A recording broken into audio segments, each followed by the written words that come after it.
Salut à tous les frères, on se retrouve pour une petite vidéo YouTube. Alors je vais juste parler devant la caméra. Parce qu'en gros, il n'y a pas longtemps, j'avais fait une petite vidéo YouTube où je présentais mon setup. Et il n'y avait aucun montage, aucun cut, juste je parlais. J'ai regardé un peu les commentaires de cette vidéo, il y en a qui ont dit que les vidéos comme ça naturelles, sans montage ou quasiment sans montage, ça faisait du bien.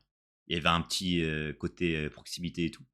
Du coup, je me suis dit, bah vas-y, je vais faire une petite vidéo comme ça pour demain. Bon, là, demain, il est 2 heures du mat, donc ça va être aujourd'hui pour 15 heures. Donc, vous aurez une petite vidéo où juste je parle devant la caméra. Mais en vrai, mine de rien, ça, c'est quand même un exercice compliqué de parler devant la caméra. Parce que, en vrai, là, je suis en train de parler. Bon, là, derrière votre écran, vous vous en battez les couilles. Juste vous regardez un mec parler. Pour vous, c'est une vidéo YouTube. Vous consommez. Après, vous passez à une autre vidéo. À une autre vidéo. Mais pour le mec qui fait la vidéo, en fait, c'est trop bizarre, frère. Parce que, Zarma, il y a personne dans la pièce. Là, je parle, je m'entends parler. Là, je parle à un objectif, à une caméra. C'est pas comme si j'étais en live, je parle à des gens, il y a des gens qui m'écoutent, ça répond, je fais du contenu, il y a des trucs qui sont un peu préparés. Là, il y a rien qui est préparé, juste j'allume la cam et je parle. Bon, là, j'ai l'impression d'être un malade mental, frère. Et en vrai, il y a un autre truc aussi qui m'a fait tilter, qui m'a fait dire qu'il fallait que je fasse plus de vidéos devant la caméra, sans forcément prendre des rediffs, etc. C'est en gros, j'étais dans un vocal avec Madi, et Madi, frérot, quand t'arrives à faire une vidéo YouTube, juste où t'es tout seul devant une caméra, à partir de ce moment-là, tu peux tout faire. C'est trop un cheat code. Et en vrai, je me suis posé, j'ai réfléchi. Ça, il a raison, parce que juste prenez du recul, essayez de capter le truc. Imaginez, juste, Zarma, vous enregistrez, et ça fait une vidéo banger, et vous êtes sûr vas-y, à 50-60% de chances qu'elle marche, et qu'elle passe bien. Il y a de l'engagement, frère. C'est pas un truc de ouf, en vrai, quand on y pense. Zarma, tellement être à l'aise à la caméra que juste tu filmes et ça fait une vidéo, frère. Et c'est là que je me suis dit, ok, j'arrive à faire des lives, je sais à peu près comment animer, j'arrive à faire des TikTok, on va dire, je sais à peu près comment marchent les réseaux, mais je n'ai jamais tenté de faire vraiment une vidéo juste où je parle devant la caméra sans que je prenne des rediffs ou je suis jamais vraiment sorti de ma zone de confort. Et là, je sors de ma zone de confort et ça, c'est bizarre de ouf parce que j'ai pas l'habitude, frère. En fait, j'ai la même sensation comme quand j'avais commencé à streamer pour la première fois. La première fois que j'ai streamé, c'était quoi? C'était à 4 ans. Bon, je faisais un stream par semaine, c'était à l'ancienne. Et je streamais, mais je n'étais pas forcément un streamer dans le sens où j'avais pas les tips de streamer, genre animer, retenir le public, retenir l'audience, vas-y, avoir de l'humour à ce moment-là, parler plus sérieusement à un autre moment, avoir un programme, avoir des trucs à React, préparer à l'avance, etc. J'avais pas tous ces tips, juste je lançais le live et je livais comme si je n'étais pas en live. Et plus je livais, plus je faisais des streams, etc. Et plus je m'habituais à avoir un peu les tips de streamer et plus je me sentais à l'aise jusqu'à aujourd'hui. Et là, j'ai la même sensation qu'à mes tout débuts. Genre, je lance la vidéo, je parle à la caméra. Voilà, j'ai l'impression que je pue sa grand-mère pour parler devant la caméra, ça. Vraiment, et j'ai l'impression de repartir du tout début. Donc, ce que je vais faire, c'est que je pense que je vais en faire plus en plus des vidéos comme ça, genre une vidéo comme ça par semaine ou tous les 2 semaines. Et à force, je vais me forcer, même si je suis pas très à l'aise devant la caméra, pour faire en sorte qu'à partir d'un moment, je puisse être assez à l'aise pour juste je filme, je débite, et je sors ça et ça fait une bonne vidéo. Tu vois. Bon, là j'ai un peu raconté ma vie, j'ai un peu débité, mais si j'ai fait cette vidéo, c'est parce que je voulais vous parler d'un truc. C'était en gros, c'est Mantalo, il m'avait parlé d'un sujet, et ça m'a fait grave tilter. Il m'avait dit, essaye de faire le rapprochement entre les réseaux sociaux et la loterie. Et il m'a dit, en vrai, si tu réfléchis bien, que tu prends bien du recul, au final, la loterie, c'est quoi? C'est en mode, tu payes pour avoir un tour, et plus tu payes pour avoir des tours, et plus statistiquement. Ah frérot, j'arrive même pas à prononcer Allez, se merler, les gars, je vais bégayer dans cette vidéo. Hein. Il va pas avoir de cut. Donc, vous allez m'entendre comme je parle normalement dans la vraie vie, frère. Il m'a dit, plus tu payes pour avoir des tours, et plus statistique. Wesh, comment on dit, frère? Statistique. Statistique. Ah, frère, mais voilà, mais j'ai pété mon crâne par contre. Attends, les gars, faut que je marque le mot sur Google parce que vraiment, je suis en panique sa mère. Je sais même pas comment prononcer le mot, frère. Statistiquement. En vrai, le mot, il est compliqué aussi. Statistiquement. Ouais. En gros, plus tu payes pour avoir des tours et plus statistiquement, en gros, tu as des chances de gagner le jeu. Mais il faut que tu payes. Il y a des sacrifices à faire, ça veut dire donner de l'argent.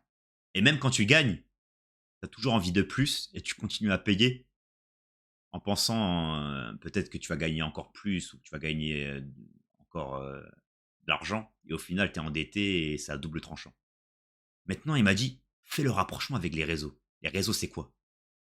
En gros, c'est comme si tu faisais plusieurs fois des parties gratuitement et plus tu jouais au jeu et plus statistiquement, tu avais des chances de gagner. Et en vrai, les gars, prenez du recul, réfléchissez 2 secondes.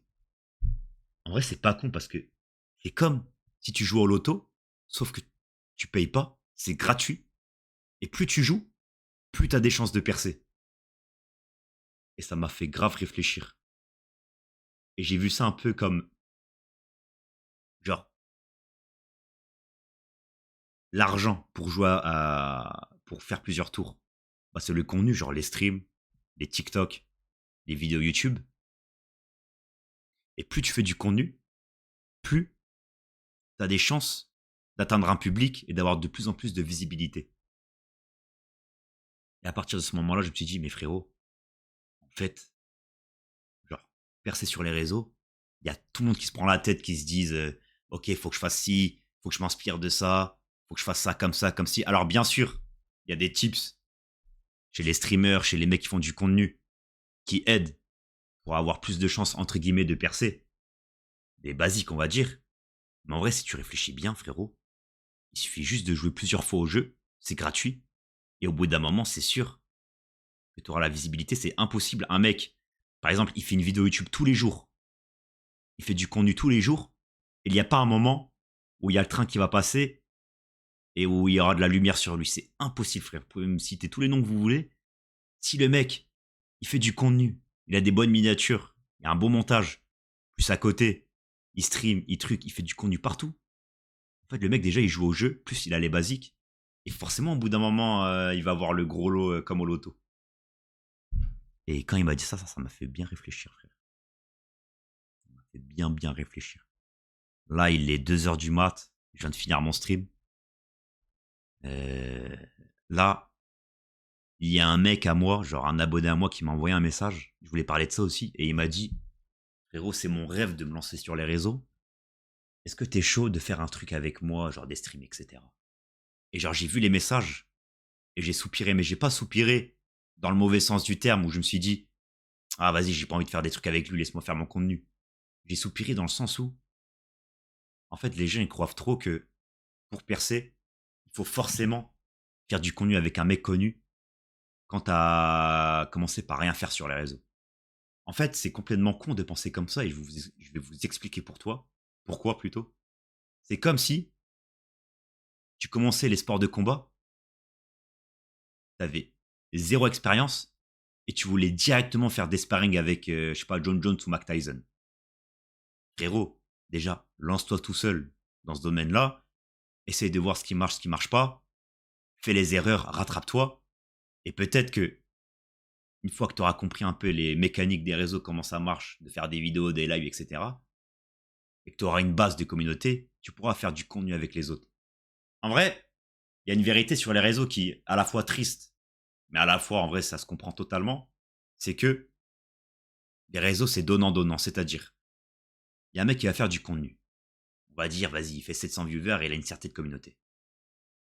Pour qu'il fasse un feat avec un autre mec, il faut que l'autre mec lui apporte. Il faut qu'il ait une communauté. Parce que si le mec en face, il lui apporte rien, bah, il n'y aura pas forcément de bénéfice à faire en sorte qu'il fitte avec le mec. C'est donnant-donnant. C'est pour ça d'ailleurs que, par exemple, vous voyez plein de petits streamers à 20-30 viewers, ils font du contenu entre streamers à 40-50 viewers. Parce qu'ils savent pertinemment qu'ils peuvent pas venir voir un streamer, je sais pas, par exemple, à 2000-3000 viewers ou qui est ancré dans le milieu, à part s'ils ont un truc exceptionnel ou c'est des exceptions à la règle, ils peuvent pas aller les voir et leur dire ok frérot t'es chaud, on fait une vidéo ensemble, on fait un truc.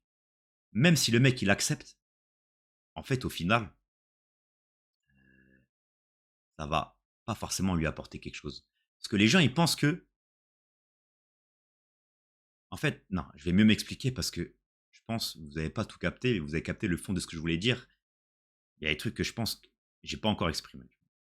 Par exemple, je sais pas, t'as des mecs, ils sont pas prêts à avoir des 2-3 casse-pecs. Ils sont pas prêts à avoir énormément de lumière d'un coup. Et ces gens qui sont pas prêts, ils pensent que c'est en faisant du contenu avec une autre personne qui vont être prêts et qui vont réussir à se créer une communauté. Mais frérot, si t'as jamais lancé de stream, t'as jamais fait de contenu, et tu penses que en n'étant pas prêt sans rien faire, directement avec une autre personne qui, on va dire, est un peu plus connue entre guillemets, tu penses pouvoir te créer une communauté et augmenter ton audience et faire entre guillemets tout ce que tu as toujours voulu faire, bah c'est la mauvaise façon de penser, frère. En fait, je vais faire l'analogie avec les sports de combat. C'est comme par exemple, si tu voulais combattre contre un mec, il a fait 10 combats, et tu veux faire de la compète, mais sans avoir de préparation physique. Donc, si t'es pas prêt mentalement à faire le combat, même physiquement, le jour où tu te retrouveras sur le ring, tu vas te faire péter la gueule, tu vas te faire foudroyer ma gueule, le mec, il va te monter en l'air. Et bah, les réseaux, c'est pareil, frère. Si t'as jamais fait de contenu, t'as pas une base, t'es pas prêt, etc., et tu veux juste te lancer direct sans avoir forcément fait du contenu au préalable, bah, si tu vas faire du contenu avec un mec qui est un peu plus connu, tu vas pas être prêt, tu vas faire des erreurs de débutant, et c'est pas forcément comme ça que les gens vont vouloir te suivre et que tu vas te créer une communauté. Donc pour tous les gens qui me disent, ouais frérot, qui ont jamais fait de contenu, alors ils font des deux trois viewers ou plein de gens comme ça, au lieu de demander à des gens entre guillemets plus connus de faire du contenu avec eux, déjà faites du contenu de votre côté, faites les erreurs, rattrapez-vous. Surtout pour les jeunes, parce que ça, c'est vous qui avez le plus le temps. Quand je parle de jeunes, c'est genre entre 16 ans et 20 ans, on va dire. Et une fois que vous avez des bases solides et que vous arrivez à avoir une certaine visibilité tout seul, genre à attirer les gens tout seul, là peut-être vous pourrez vous dire, ok, je vais faire tel truc avec tel mec. Si vous pouvez apporter au mec, et que le mec peut vous apporter dans les... faut que ça marche dans les deux sens. Oui, vous pouvez faire des trucs avec des gens qui font du contenu. Mais si c'est que le mec en face de vous qui peut vous rapporter et vous pouvez rien lui apporter, en fait, vous allez penser que sur le court instant T, c'est la bonne chose à faire et vous allez peut-être vous faire plus de... Vous allez avoir plus d'engagement et de visibilité. Mais sur le long terme, en fait, vous n'allez pas être prêt à avoir toute cette visibilité, vous n'allez pas savoir garder entre guillemets le buzz sur le long terme et vous allez faire des erreurs de débutant. Tu vois. C'est comme par exemple, je sais pas si vous vous rappelez, mais en gros, Squeezie, il a fait une vidéo avec un mec dans la vidéo qui voulait devenir streamer. Squeezie lui a apporté énormément de visibilité. Genre, il faisait des streams à 3-4 casse-pec et tout. Voire même 10K, je crois, pour l'époque. Et le mec, il n'était pas prêt mentalement, ou il n'avait pas assez de base ou de tips pour pouvoir garder ce buzz sur le long terme. Et au final, il n'a pas supporté toute la visibilité. Il a carrément arrêté de stream. Parce qu'il savait plus quoi faire. Bah, c'est exactement ce que je disais au début par rapport au sport de combat. J'en reviens à ça. Frérot, t'as beau avoir un niveau monstrueux, t'as beau être le meilleur du monde.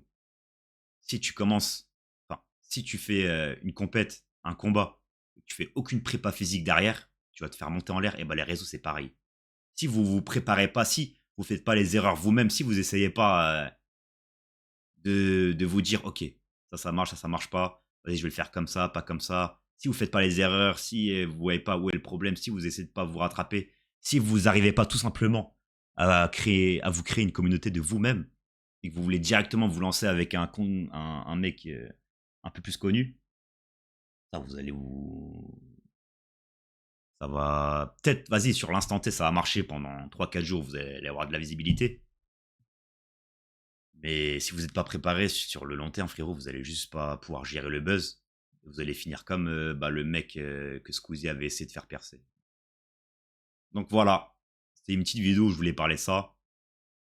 Pour tous les frères qui veulent se lancer sur les réseaux et qui pensent que le meilleur truc à faire, c'est d'aimer des mecs connus et faire des trucs avec eux. Les gars, n'oubliez pas ce que j'ai dit au début. Vous voyez les réseaux comme du loto. Et dites-vous, vous pouvez jouer gratuitement. Vous n'avez rien à payer. Et plus vous jouez, plus vous avez des chances d'avoir ce que vous voulez. Donc juste jouez, regardez ce qui marche pas, dites-vous pourquoi ça marche pas, améliorez les détails pour faire en sorte que ça marche pas. Par exemple, je sais pas, vous sortez une vidéo YouTube, vous faites une miniature, une vidéo, vous regardez les statistiques de la vidéo, vous voyez qu'il n'y a pas énormément de pourcentage de clics sur la miniature. Bon, pour vous donner un ordre d'idée, pour les gens qui n'ont pas encore fait de vidéo YouTube, en gros, un bon pourcentage de clics sur une miniature, c'est entre, allez, on va dire 6 et 20%. Si vous êtes en dessous de ces zones-là, genre en dessous de 5%, bah dites-vous, ok, si j'ai pas beaucoup de taux de clics, ça veut dire que la miniature, elle attire pas assez. Donc améliorez la miniature. Si vous voyez que dans votre vidéo, genre le watch time, genre, par exemple sur une vidéo de 15 minutes, il est que à 2-3 minutes, et bah dites-vous, ok, peut-être que le montage, il est pas assez dynamique, je vais un peu améliorer le montage. Ou juste faites les erreurs, regardez ce qui marche pas, et juste dites-vous, ok, comment je peux m'améliorer dans ce domaine-là. Et après, à force de charbonner, de faire du contenu, vous allez arriver à un point où vous saurez ce qui marche pas. Et à ce moment-là, vous aurez juste à faire du contenu, jouer, jouer, jouer, jouer. Et plus vous jouerez, plus vous aurez des chances de simplement vous créer une communauté, frère. Bon, en vrai, je me suis beaucoup répété, mais c'était pour bien m'expliquer et faire en sorte que vous compreniez les choses, frère. Parce que là, il était tard le soir. Et comme dit le dicton, frère, enfin, c'est la nuit qu'on réfléchit. Ah, j'étais en train de penser à ce que Montoro il m'avait dit par rapport à la loterie, ce que Madiba il m'avait dit sur le fait de juste lancer la caméra, parler et ça fait une vidéo. Bon là, en vrai de vrai, j'ai tenté, voilà, bon, comme vous pouvez le constater, je suis pas très à l'aise pour ce format-là, juste lancer la caméra et parler. Mais je voulais quand même me forcer à sortir de ma zone de confort. Alors peut-être il y a beaucoup de gens ils vont se foutre de ma gueule. Il y a des gens ils vont se dire putain vas-y c'est pas faire une vidéo tout seul devant une cam. Reste sur les lives c'est mieux. Mais même si la vidéo elle est gaze, même si elle est éclatée, je voulais juste me forcer à sortir de ma zone de confort, juste parler devant la caméra. Et je sais qu'à force de tryhard encore à continuer à parler devant une caméra, il y a au bout d'un moment, de toute façon il y a jamais personne qui répète un truc qui s'améliore pas. Ça arrive jamais frère. Et moi, je pars de ce principe où, ok, vas-y, là, je suis guest pour faire une vidéo tout seul devant une caméra. Mais si je me répète encore et encore, je vois, ok, là, j'ai fait telle erreur. Je rectifie l'erreur. Plus je vais parler, plus je vais être à l'aise devant la caméra. Ok, vas-y, ce sujet-là, je me répète beaucoup, il faut que je le raccourcisse un peu. Ok, il y a certains mots qu'il faut que je dise dans une vidéo pour retenir le spectateur et tout. Plus je vais faire des vidéos, plus je vais m'améliorer. Pour moi, la seule manière de m'améliorer, c'est juste de faire, frère. Parce qu'en vrai, en soi, c'est facile de parler. T'as beaucoup de gens qui se disent oh, ça, jamais de la vie, je le fais. Et au final, ils le font pas. Mais frérot, en fait, si tu tentes pas, bah, jamais de la vie, tu vas t'améliorer dans ce domaine-là. Et même si je suis gaze et que je me dis, bah frérot, je suis éclaté dans ce domaine, je préfère quand même le faire tenter. Et au moins, il y aura déjà plus de chances que je m'améliore dans le fait juste de parler devant la caméra et d'en faire une vidéo YouTube, frère. Bon, ça, je pense, je fais que de la vidéo ici. Ça fait quand même 19 minutes que je parle. Ça, je vous cache pas que j'ai un peu galéré à. Bah, je galère un peu à faire la vidéo parce que ça, j'ai vraiment pas l'habitude de parler devant la caméra. Ça, pour moi, c'est trop bizarre, frère. Et j'ai l'impression que c'est pas naturel. Alors, je suis pas trop à l'aise, ça. Mais je pense qu'au fil du temps, ça va s'améliorer. Et il y a un moment donné, je me poserai même plus la question. Juste, je vais lancer la. Enfin, juste, je lancerai la caméra, je parlerai et je trouverai ça naturel. Et quand je regarderai en arrière, je me dirai putain, j'étais vraiment gaze en vidéo. Mais aujourd'hui, ça va, je sais en faire. Bon, les frères, en tout cas, moi, je vous dis salam. Je vais vous laisser avec l'outro. Bon, c'était un peu une petite vidéo sérieuse où je voulais parler de sujets sérieux. D'habitude, vous me voyez toujours en train de faire le clown sur mes lives, etc. faire un peu le con, vas-y, faire rigoler le chat et tout. Là, je voulais faire une vidéo un peu plus posée, sérieuse, où juste je parlais. Parce que j'avais vu Mantalo, en gros, sur sa chaîne secondaire, il me semble. Il a fait une vidéo juste où il se posait, il parlait. Et j'avais bien aimé le format et je me suis dit, putain, ça. En fait, quand j'ai vu la vidéo de Mantalo, je me suis dit, frérot, une vidéo comme ça, je pourrais jamais, jamais de la vie, je pourrais la faire. Je ne serais pas du tout à l'aise à parler devant une caméra et même, j'aurais pas assez d'inspiration pour débiter, on va dire, entre guillemets, aussi bien sans le sucer, tu vois. Mais après, lui, il est à l'aise de. Lui, c'est le genre de mec qui peut faire des vidéos juste en regardant la caméra. Et je me suis dit, ok, ça, jamais je pourrais le faire.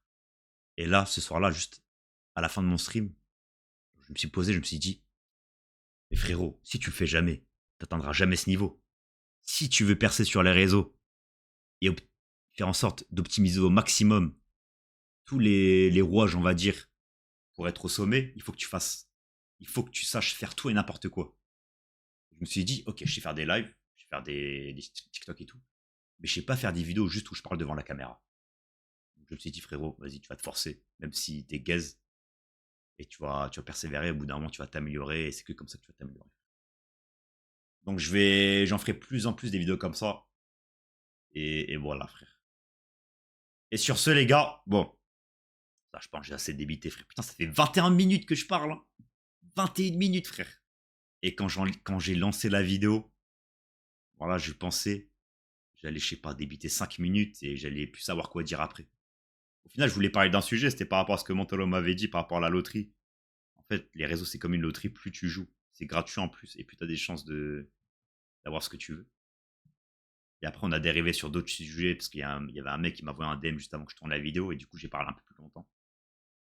En tout cas, les frères, ça, moi, je pense que je vais m'arrêter ici. Et voilà, je suis mort parce que c'est la 10e fois que je dis je vais m'arrêter ici. Et je suis tellement mort. En plus, à l'heure où je suis en train de vous parler, dites-vous, là, je suis sur Streamlabs et je vois tous les mecs qui follow.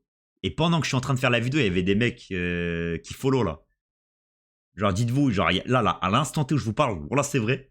Il y a Bailan, Marie-moi, Hachek qui me follow. Voilà, c'est quoi ce. Comment ça, Bailan, Marie-moi, Hachek, frère? Ouais, je suis un peu d'Archouma, les gens, frère. Il y a Genora 7, du Blue et qui m'ont suivi tout à l'instant que je vous parle, frère. Et c'est trop drôle. Enfin bref.